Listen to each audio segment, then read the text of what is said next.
What do I say? Welcome to the Toke&Trans podcast, where we talk life, love, and getting high. Grab a J and join us. One.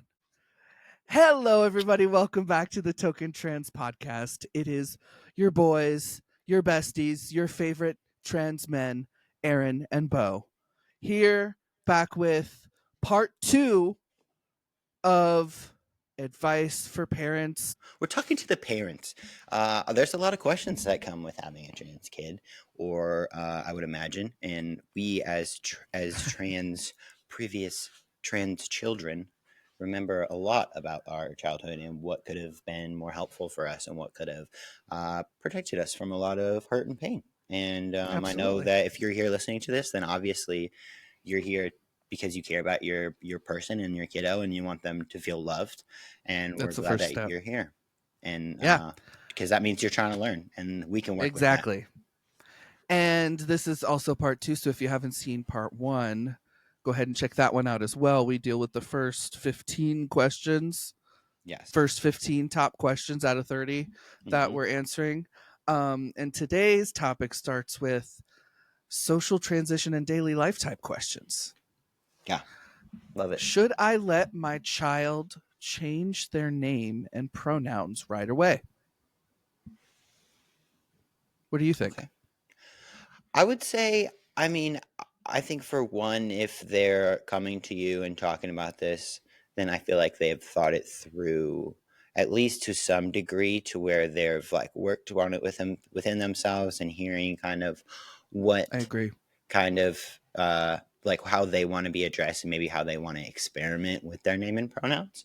I think it's okay to automatically work on experimenting with new things. Now obviously that's going to be tougher in the home for on your end as parents and guardians of those trans kids. And but really I think the answer is yes. I do think it's a good idea because that way, especially in the house, going straight to everyone and saying you all need to listen and change your name and pronouns about this right away when I'm just now hearing about this the first time. I understand that might be a little overwhelming, but at least let them experiment with that with another nickname at first around the house. Yeah. And then maybe if that's really working and stuff, maybe work towards just like a general pronoun. Just switch into a general situation and then asking them, be in communication with them. How's this feeling? Is this feeling normal? Or is this feeling comfortable? I just think good communication would be key. Yeah, I agree with you. And I was going to add what you just added on there. I think that it's a great opportunity to ask your child if they're coming to you with a name already, especially in my experience, in my trans experience, I came out online first. It gave me a kind of anonymity where only the people who I wanted to witness my coming out would witness it. Just my friends on Tumblr, and people who didn't know me. I was just like a random Tumblr account. And I tried out with my online friends the name and the pronouns first. Once I realized that felt good was when I felt comfortable coming out with it. So, and I would imagine that to be even more true nowadays. It's even easier to do that. So I feel like the chances of your child coming to you with a name and pronouns already is probably proof to that. But it's an opportunity to ask your child, what made you choose that name? I love that name. What made you choose it? A great opportunity to know your child. How long have you considered this name? How long were there other names? How long have you considered these pronouns? Have you tried any other ones? What makes this name and these pronouns feel good to you? This is going to give you an opportunity to understand it yourself as well and understand your child and show them that you are interested in their life and the choices that they make. Absolutely. And like we said in part 1, for a lot of them, if your child is not really trans, or even if they are trans, but maybe their first identity isn't like how I came out as non-binary first before I realized I was a Mhm. trans man. Now I'm kind of going back the other way a little bit. It Yeah, seems like now that I look like a man and pass like a man, I feel more comfortable in being a non-binary kind of identity. it's Though I a still fluid prefer he him experience. pronouns. Right, it's a totally fluid experience. So maybe they come out to you as non-binary and then change their name to something more like gender neutral, but then they decide later on that they want a more masculine name. Maybe they come to you and ask you for help naming them so that way Mm. their parent is still more included. I can't imagine a better experience than Oh my having God. you give your child their first name and then they say, "Okay, thank you. How about round 2? Help me with the Yeah. second one maybe." I've I, That's I've not I've to say that asked my that's probably parents. common, but I think that's very cute. It's definitely probably not common, but and if not, it should be. And I think that yeah, I asked my parents as part of like a bargaining tactic, like meet me in the middle as like let's work on this together. The request was denied at the time, and I think they're kicking themselves for it. But I do think that because they could have been a part of that process. I think Yeah. now I think as a parent looking back, like I would since I came to you and said this is what how I'm feeling, that's an indication that I'm feeling comfortable talking to you and that I am receptive to those questions in this moment. I am Right. to an extent. I want to be able to comfortably talk to you, and this is me bringing that up to you. Yeah. Love that. Yes. Next question: how do I handle my child's pronouns with school and extended family? Two chunks there, the two-parter, Yeah. I think we kind of touched on this one in the part 1 as well. Um especially at school. this point, right. At this point you are, socially transitioning with your child. And at this point it would be, I imagine with school and extended family and email, maybe you and your child work on this email together. And if, idealistically you would be 100% on your child's side. You are your child's protector, and Advocate. they came and their advocate. Thank you, that's the word I was looking for. Yes, sir. Yes, You sir. are their advocate. You need to advocate for their best interest, and right now hopefully we are agreeing that their best interest is to allow them to socially transition as they have come to you and told you. So I imagine it would be like a group email, and in there I would hope that it would be firmly worded that anybody who chooses to disagree or disrespect your child will be removed from their life accordingly. Yeah, I think that this, especially with the school situation in the email. At first, I was like, yeah, that's super perfect for school, workplaces, and things like that. And I'm like, Right. well, I mean, comma, I guess it could work, and for extended family too. I mean, when I came out, I felt as trans and as gay originally. Or lesbian. I don't know, I guess you technically should say, but I definitely was like, okay, here's what I want to do. I want to talk to my critical people. I want to talk to the Mm-hmm. people that matter most to me, and like my inner core people, my brother, Right.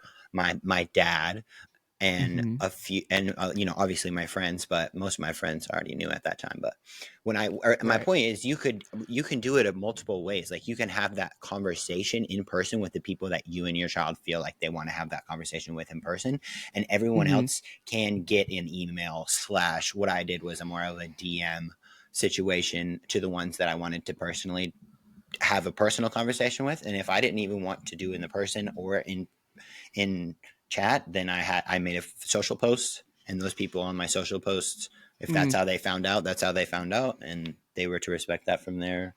And I don't want this to say as in like once your kid does this is permanent forever, because it's totally possible they may change their name again, they may change their pronouns again, they may say this isn't for me and choose not to. Like this, you just never really know, and this is your child's chance to see if that's right for them and that's authentic. And I think we should allow them that space. Absolutely.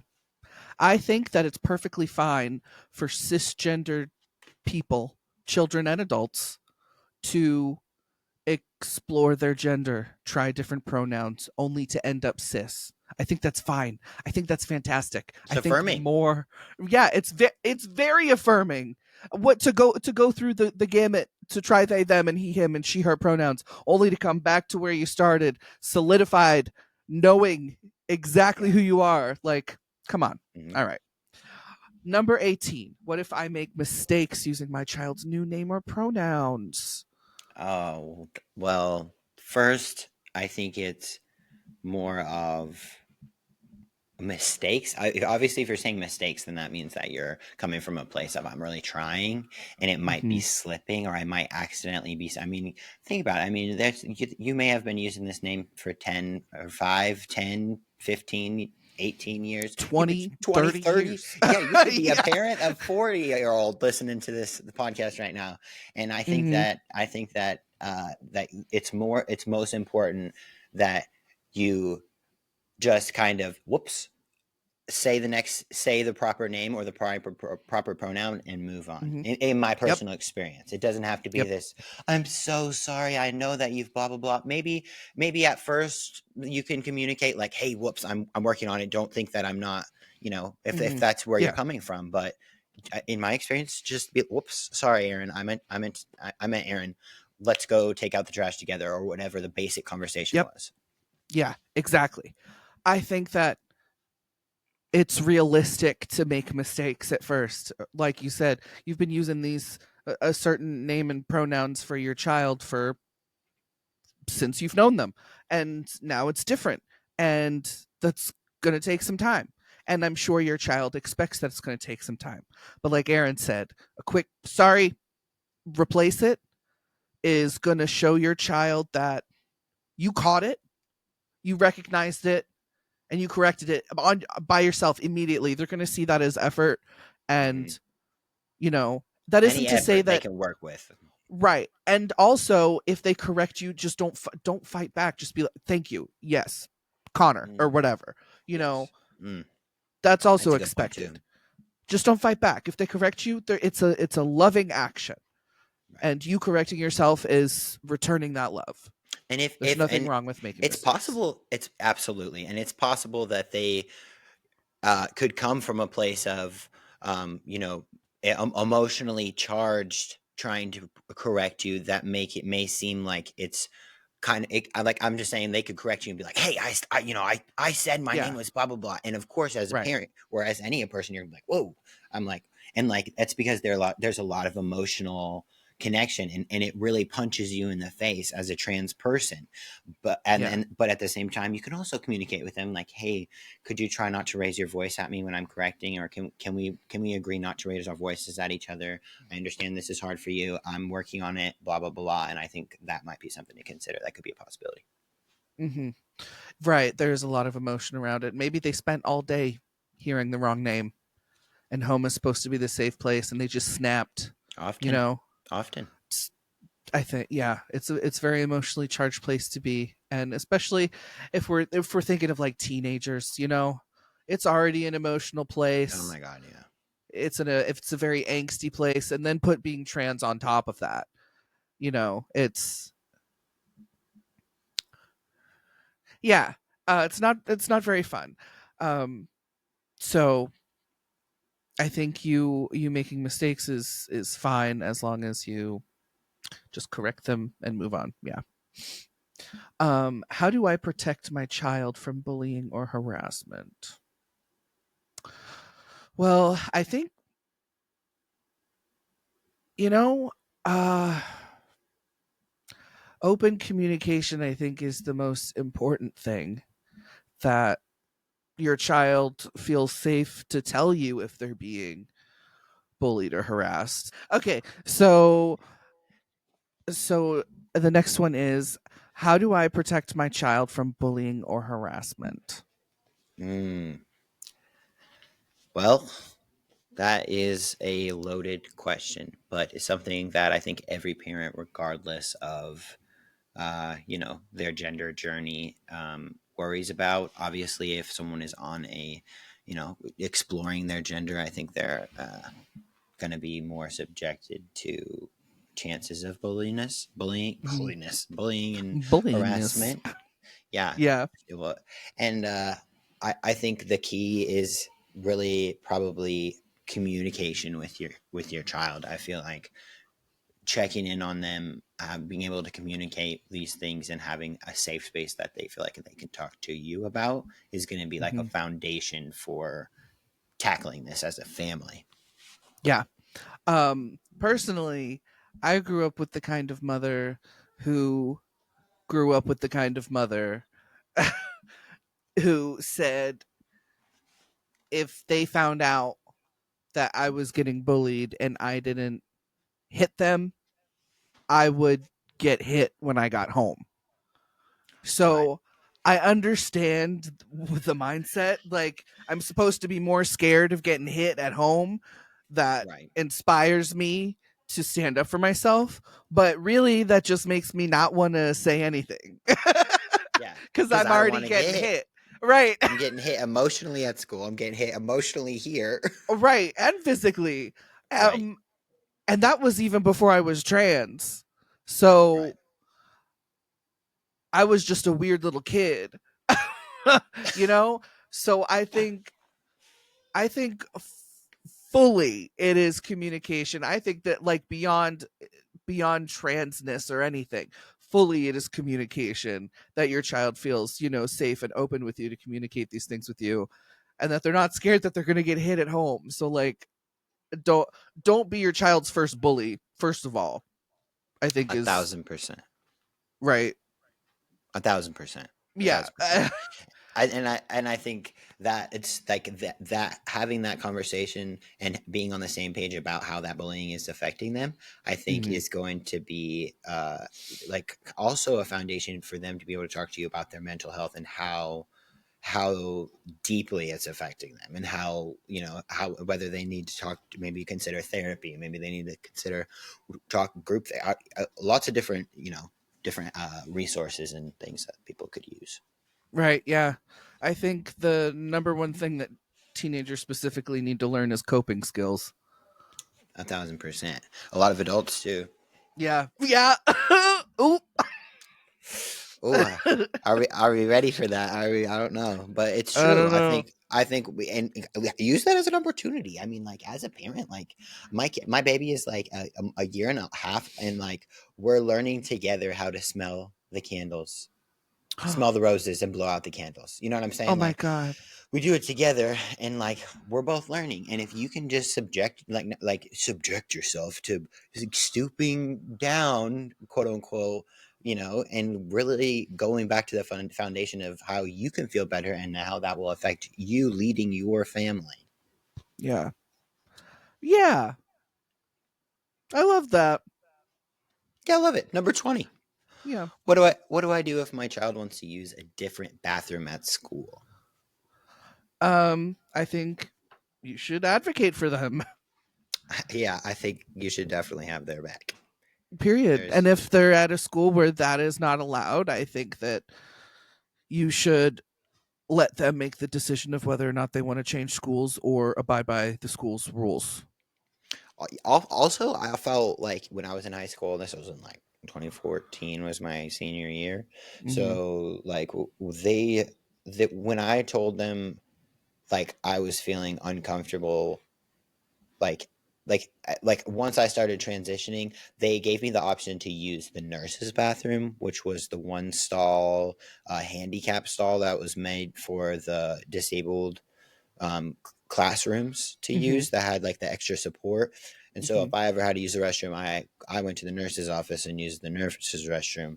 Mm-hmm. So maybe that is something that you can consider talking with your school staff about using, or kind of finding the one user restroom as well, Yeah. if possible, Yeah. if you want Yeah, that. that's good. Sometimes we gotta follow the rules, and I think that them being a part of that decision, because sometimes a kid would rather, go to the wrong bathroom than leave their high school friends or Right. go to a new school. Sometimes that could be traumatizing in and of itself. So, you know, I think definitely make them part of the discussion and advocate for them in the best way you can. I love Yes. that nurse's bathroom though. Oh, it was always the best one to use. Oh man, it was always clean because nobody ever Yeah. used it. Oh Yes. my god, I love Except that. the I love nurse, and she kept that shit clean. mean? Yeah, exactly. No, Okay.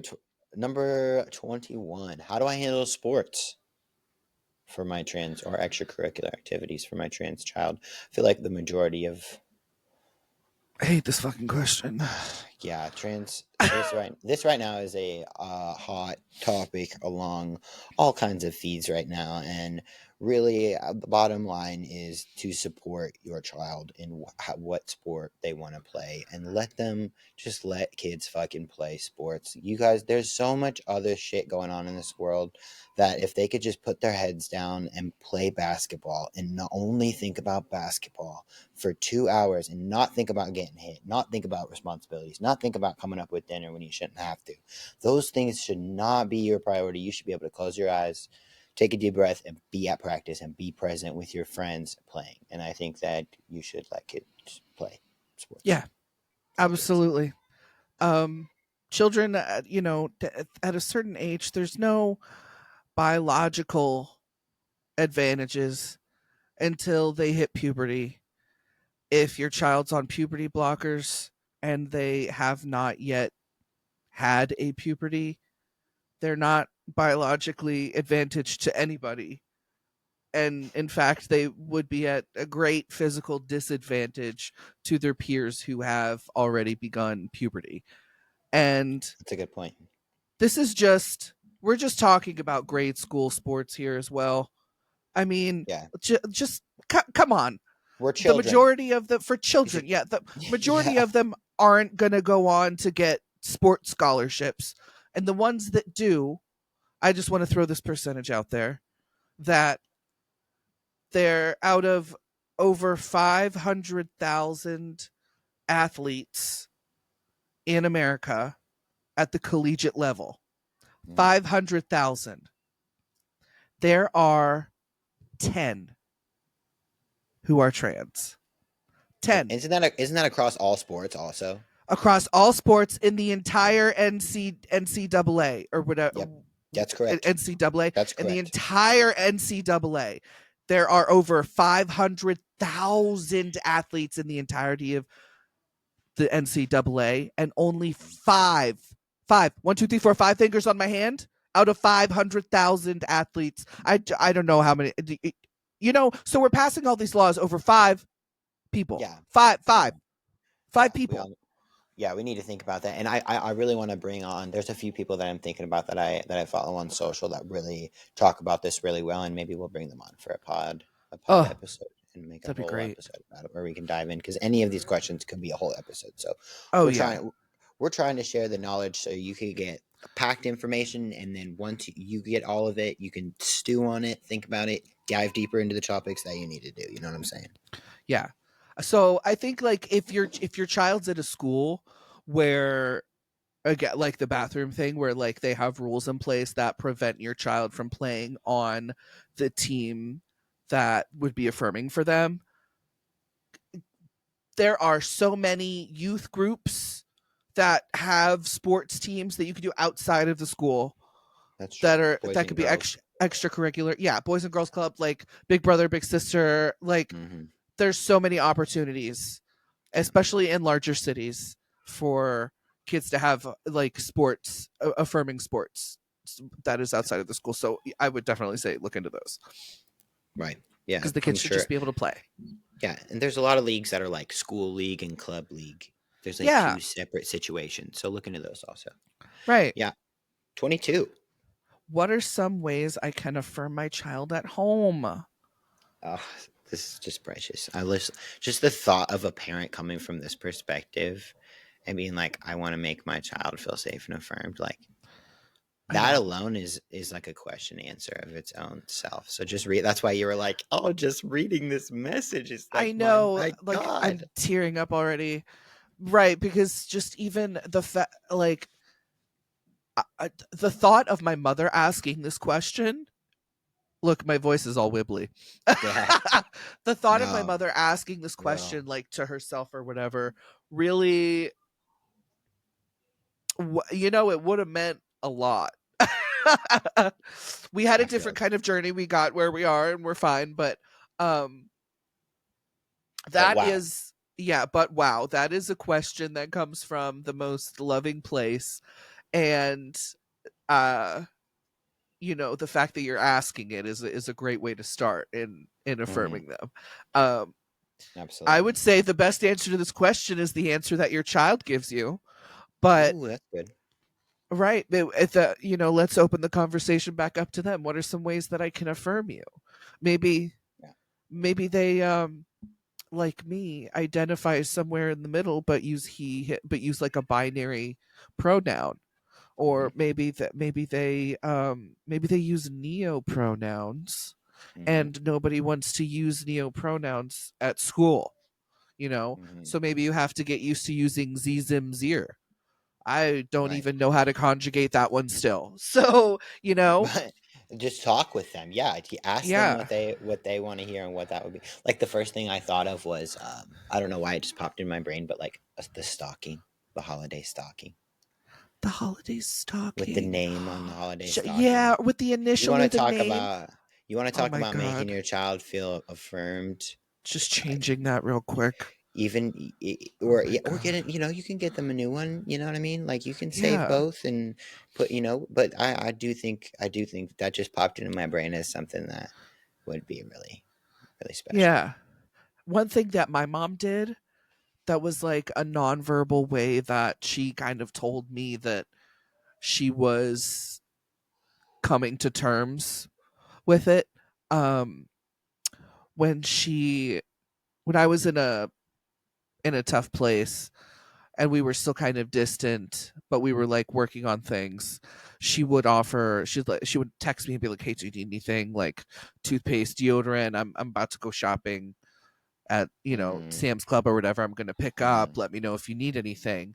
And whenever we had always used the same deodorant because we were both girls, we would use secret deodorant, and that's what she kept getting me for those things.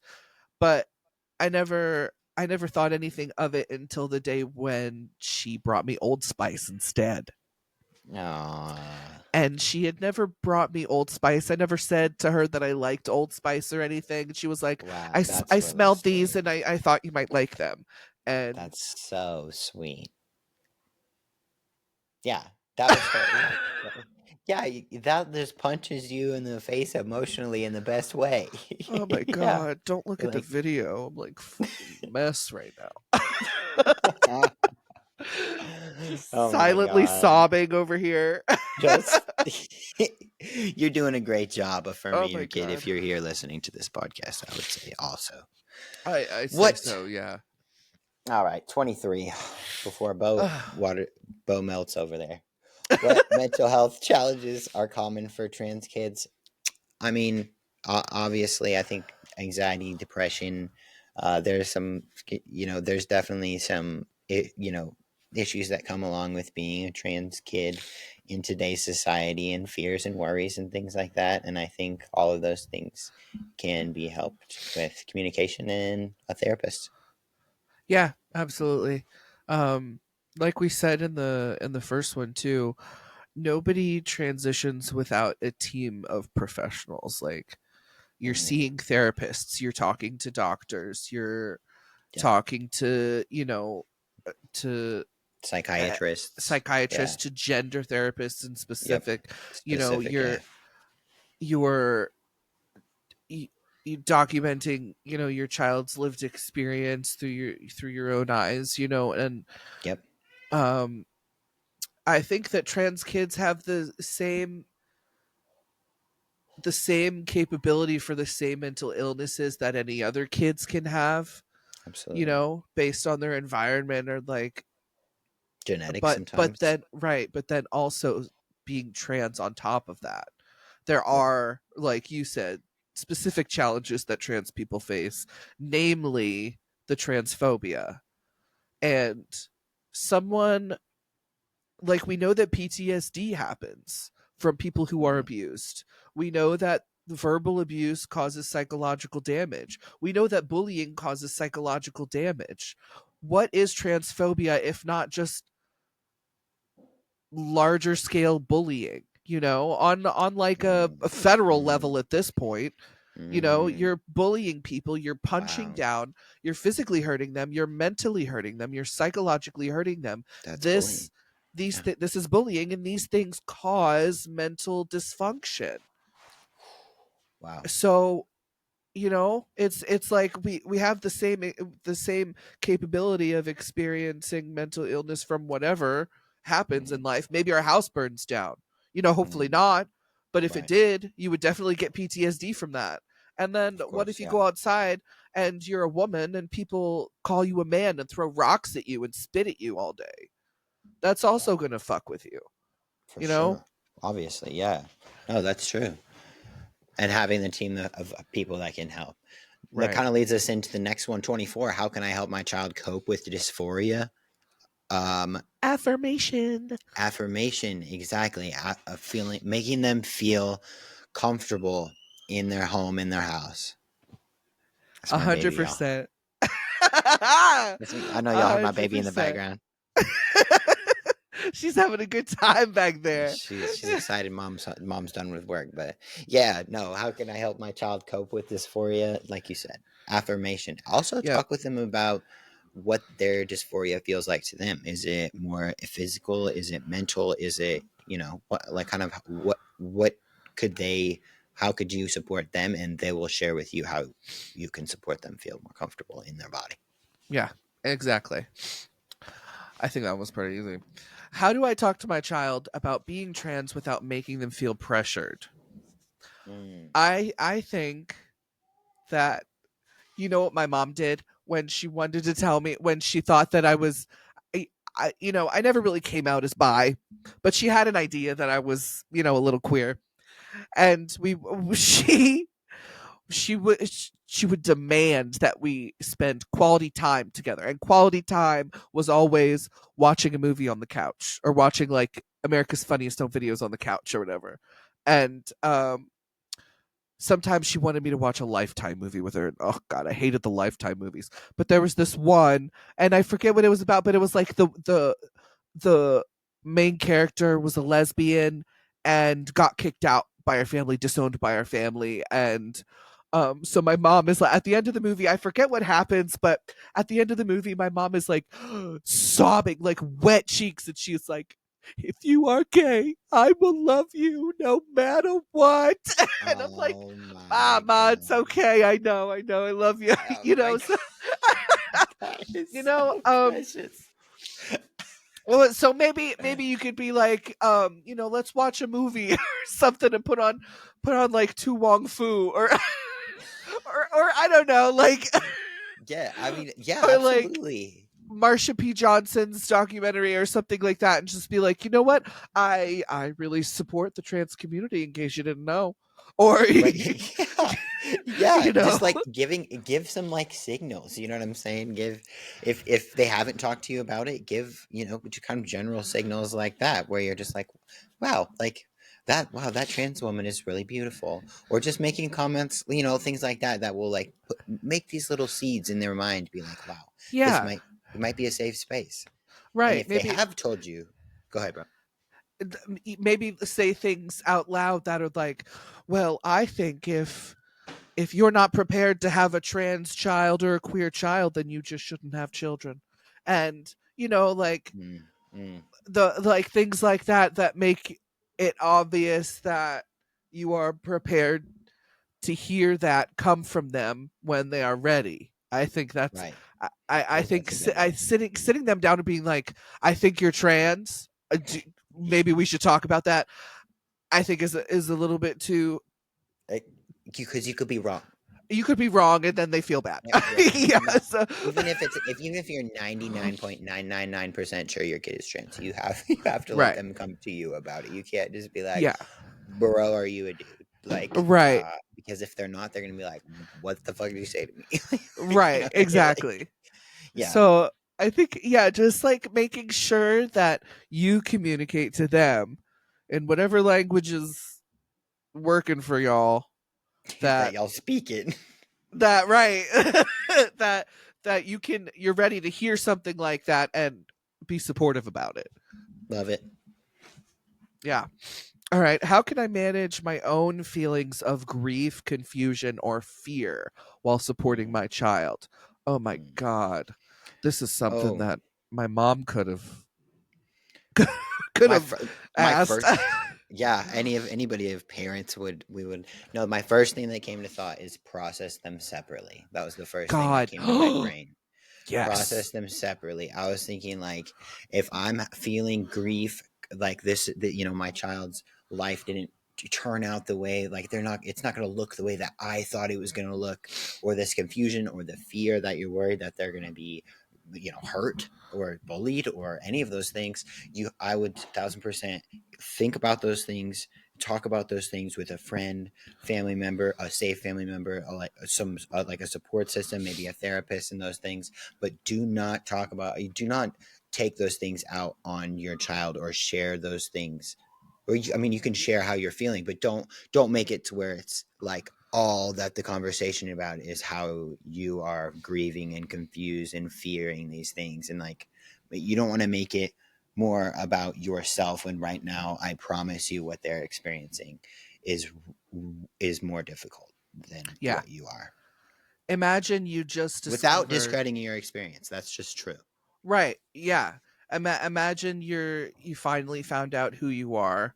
You're taking this giant leap to tell the most important person in your life, and you're finally feeling joy in your identity, and the person who gave you life is mourning the loss of someone alive, probably for the first time in their whole Staring you in the life, face. staring you in the face and saying, "Look, here's my heart." And then you're trying to bury it. Mm-hmm. You're trying to you're creating this funeral in your mind when Right. your child is being reborn in front of you. And is excited. And yes, why would you do why that grief that you're feeling is your own and is to yourself, and it's for you to unpack, and not for you to unpack that in front of your child either while they're Or with them. experiencing right Yeah. while they're experiencing joy in themselves. That's Yeah. not fair. Yeah. Keep it I think separate. that right. I think that you can be honest with them, like you said, about how they're feeling, but it is not for you to emotionally dump on them about. Yeah. This Yeah. is about them Your and kid is their not your identity. therapist. Right. God. Your Fuck. kid is not your therapist. Oh my God. I know. Yeah. All Okay. right. Well, Moving on. let's move on. Let's move on from that one. What are the biggest dangers trans kids face? Transphobia. Cis men. Republican cis men. Yeah. A I mean, thousand, a statistically, thousand. It's just yes, 1,000% statistically. Right now, this is. I would say that if the majority of our listeners are most likely in the United States is a rough space to be in right now, and to be a trans person, especially to be a trans child. And I think that right now, the external world is the biggest danger for them, and I think solidifying your bond with them and like connecting with them, letting them know that you are a safe space is going to it's going statistically to save them. increase, yeah, increase their ability to live. Yes. Bottom line. Right. Bottom line, period.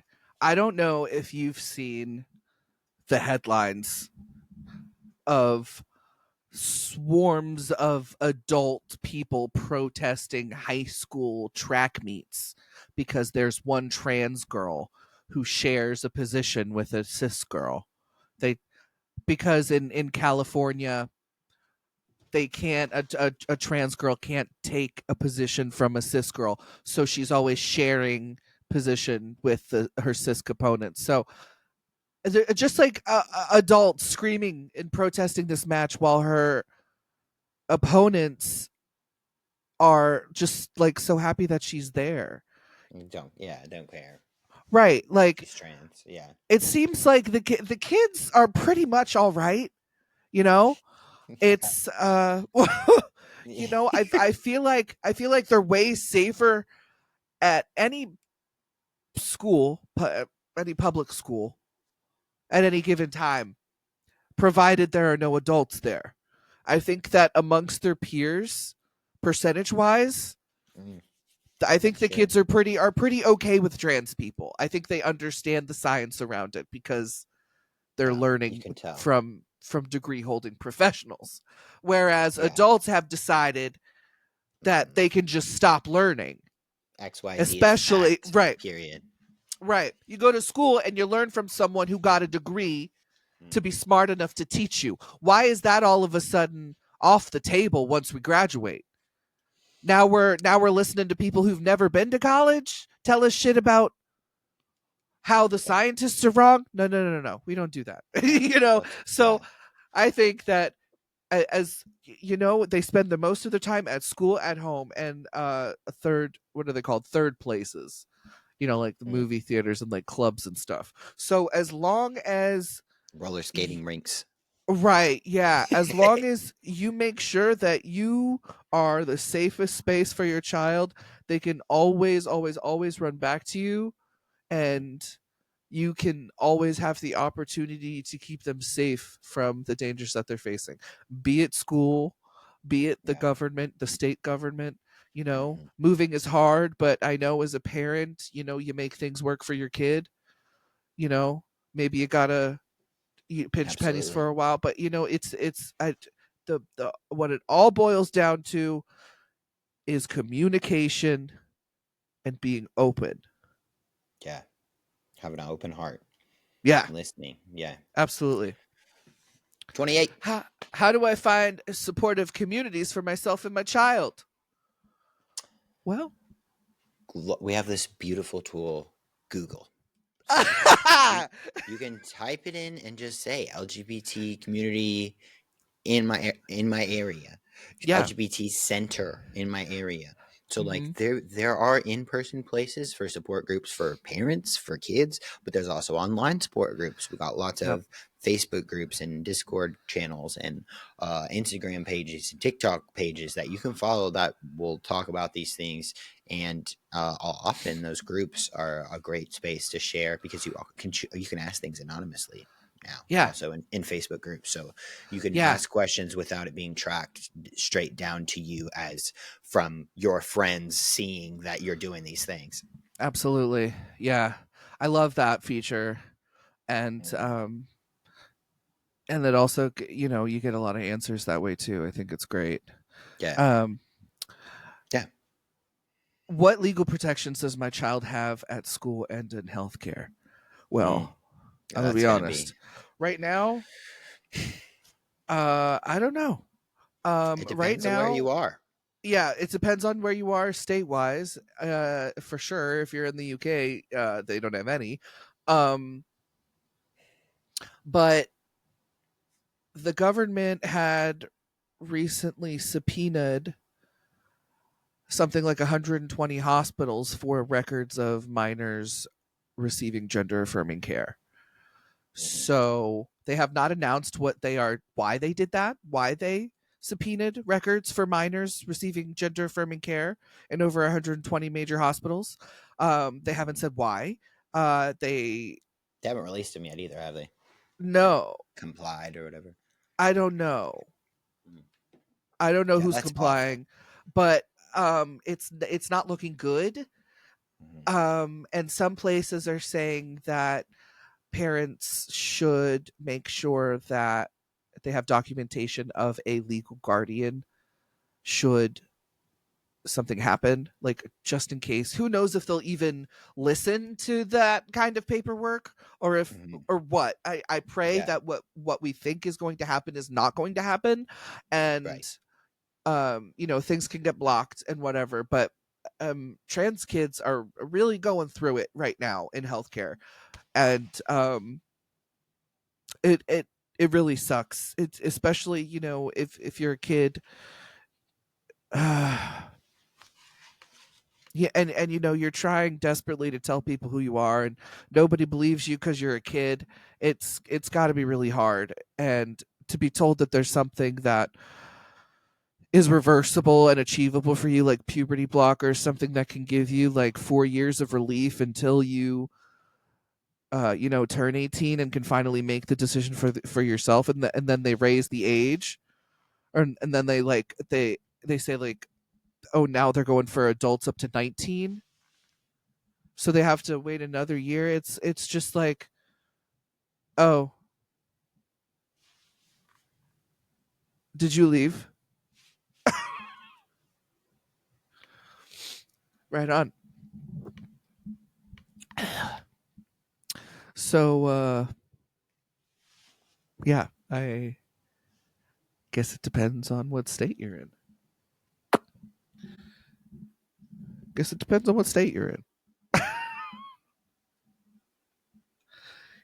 all right. It died again. We only got one more question left.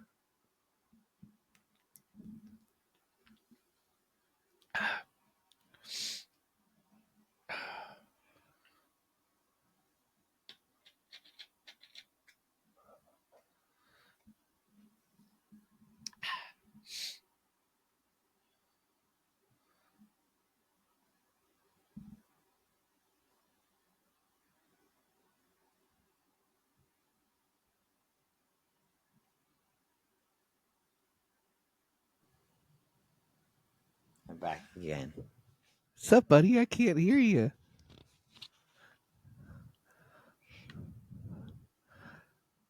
Hello? Hello? Hi! Hi. What's going on, buddy? Nothing. Can you see Where'd you go? Like my Wi-Fi dropped from my laptop, so then my mic went out. Oh, damn. But I you finished the question. I felt like I heard you finishing it. Yeah, I for sure finished it. Okay. So then there's only one question left. Perfect. I'm just gonna hit this little mark clip button. Yeah. I should have done it earlier. I forgot that's a feature. Okay. Moving on. We're just going right back in. Let's go. What's the most important thing I can do to help my child thrive? Love them. Affirm them. Yes. Believe them. Listen to them. Simple stuff. Remember that you are a human being. I hate when parents act like they are faultless. Like it's your job to be me because I have no flaws. Do as I say, not as I do. Blah blah blah bullshit. Right. I hate that. You are a person, and believe it or not, you're gonna learn from your child. Yes. Your child is gonna teach you things, and you need to treat them like that. Yeah. And just as you would expect them not to tell you who you are, just remember being 16 years old and having people tell you who you are when you're shouting at them that they're wrong. Like, don't do that to your kid. Don't be your kid's first bully. Yeah. Love them. Just love them. Love them. Love them and listen to them. Oh my God, dude. That's perfect. Listen. Thank you guys for listening to this. Thank you for checking into this podcast. If you're a parent, make sure you check the links below. I'll make sure to put in some resources for you down there, so that way you can find your people, keep the positivity, make your kids smile in any way you can. We love you, and we will see you. See you in the next one. Okay, bye. Bye.